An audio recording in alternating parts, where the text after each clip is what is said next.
Live news, खबर तो पक्की है। नमस्कार, मैं शंभू कुमार, आप देख रहे हैं लाइव न्यूज। आज मेरे साथ जुड़ रही है सुष्मिता, जो यूक्रेन से वापस लौट करके आई है।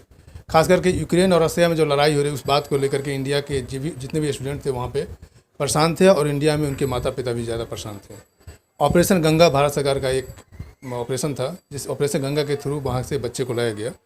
हम सुष्मिता से बात करेंगे कि वहाँ की स्थिति को लेकर के कितने संकट का सामना करना पड़ा वहाँ के स्टूडेंट को, कैसे यूक्रेन से इंडिया आए, उस सारे स्थिति पर हम सुष्मिता से बात कर रहे हैं। सुष्मिता, मेरे चैनल में आपका स्वागत है।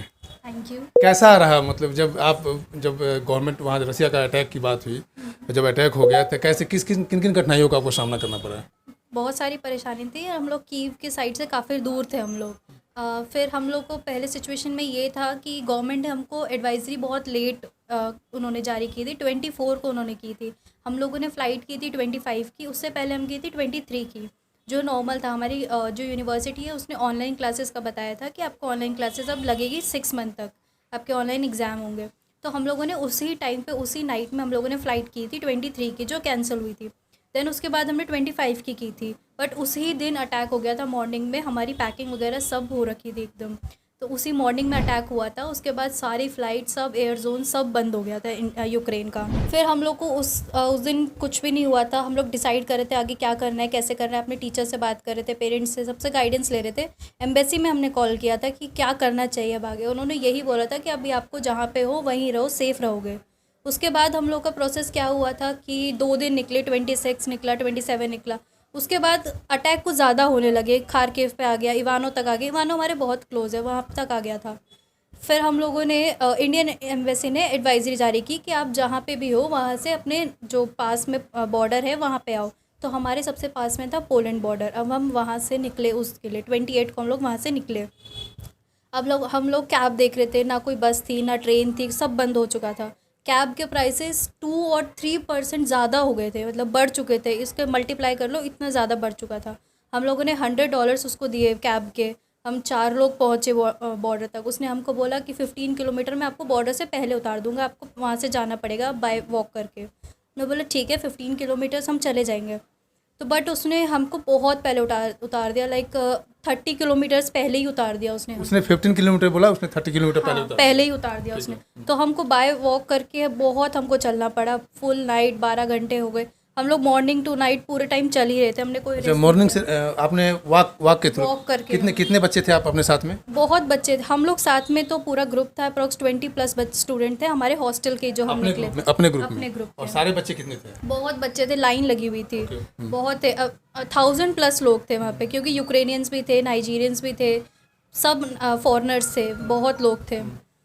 फिर उसके बाद हम लोग वहाँ पे जैसे तैसे करके बॉर्डर पे पहुँचे। बॉर्डर के बाद वहाँ पे कोई शेल्टर नहीं था, कुछ नहीं था। उन्होंने बोला था कि आपको पोलैंड बॉर्डर पहुँचना है, तो हम लोग पहुँचे वहाँ पे। बट वहाँ पे ना कोई शेल्टर था, ना कुछ फूड की फैसिलिटी, ना कुछ भी नहीं था। हमें ओपन एयर में रखा हुआ था। वहाँ पे ठंड इतनी थी, माइनस में टेम्परेचर था।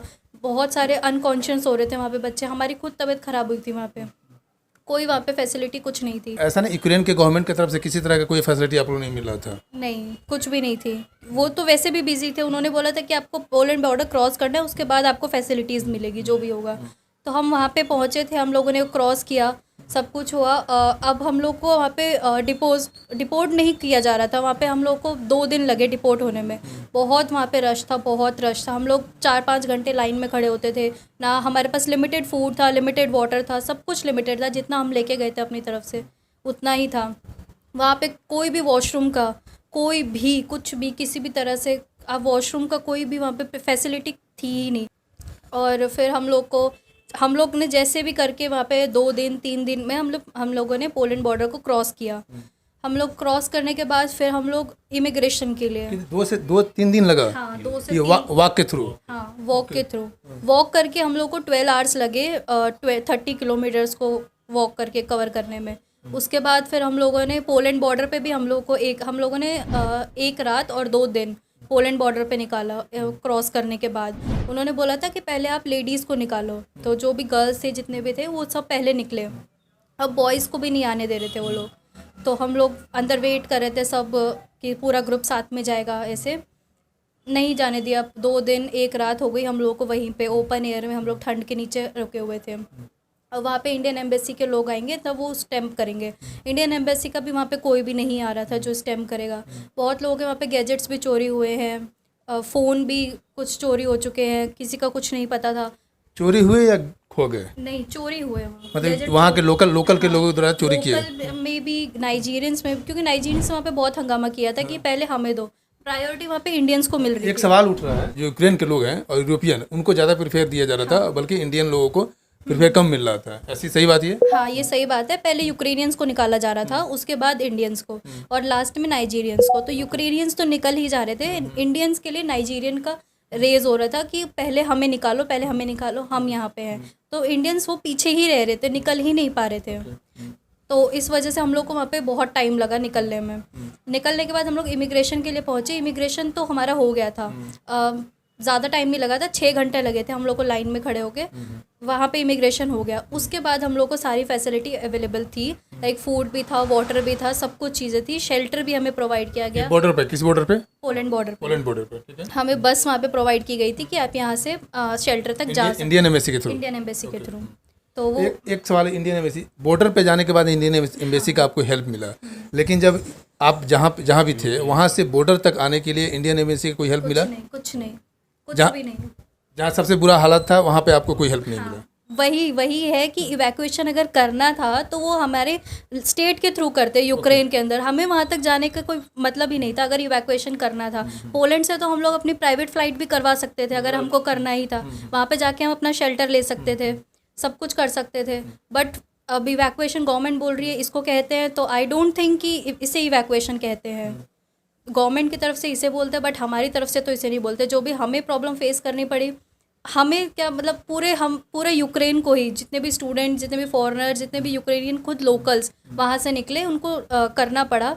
बहुत प्रॉब्लम फेस करनी पड़ी। अभी भी कुछ स्टूडेंट्स वहाँ पे जो थे सूमी में, वो अभी निकले हैं लास्ट।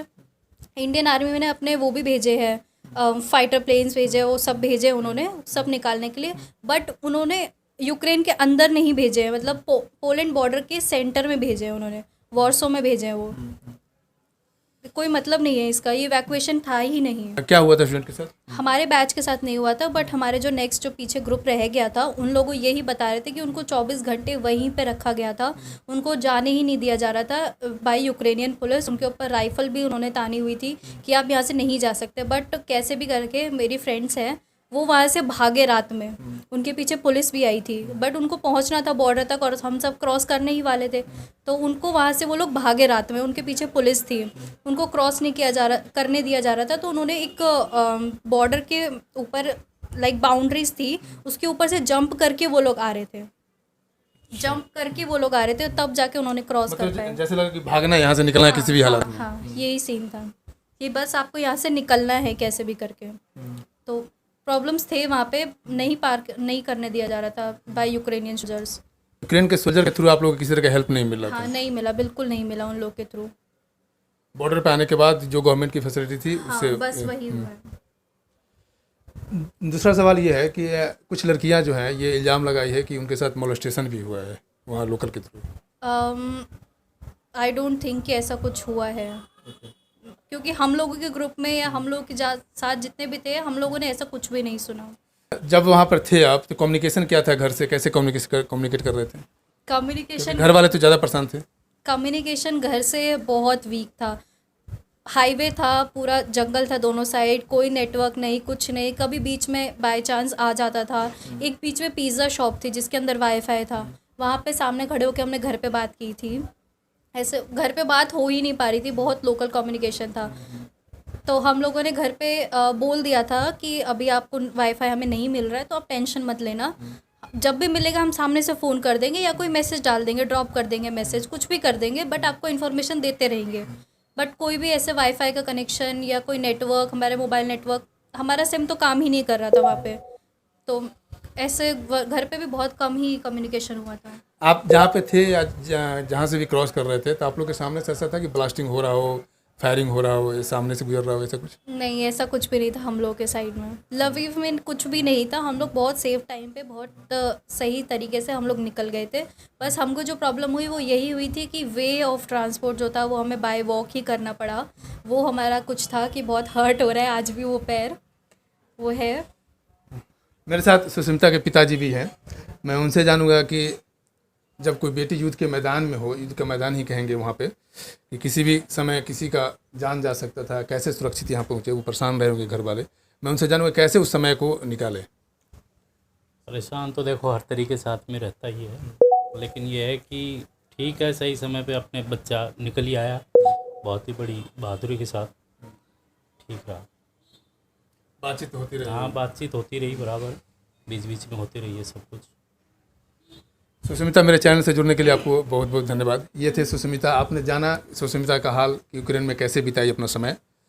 मैं शंभू कुमार, लाइव न्यूज़। अगर मेरे चैनल को लाइक और सब्सक्राइब नहीं किए हैं तो सब्सक्राइब करें। Thank you so much. Live news, खबर तो पक्की है।